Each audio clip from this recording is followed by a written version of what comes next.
This is a one-year update of painting over old carpet glue. I had a patio with a ton of glue on it, too hard to remove. So I went ahead and put a paint and primer, and then I did a brick pattern. You can see my previous video on this.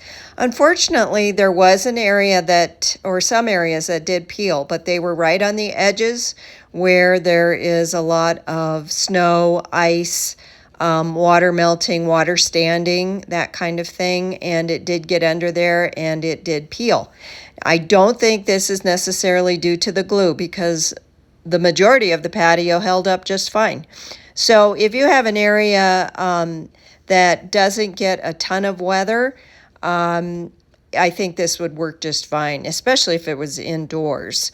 But anyway, I went ahead and just recreated the pattern in that area.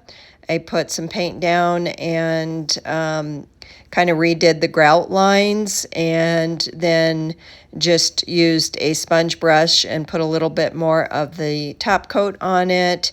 And really, it's holding up just fine for this summer.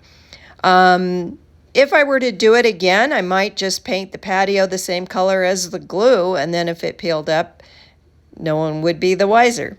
Anyway, hope that helps.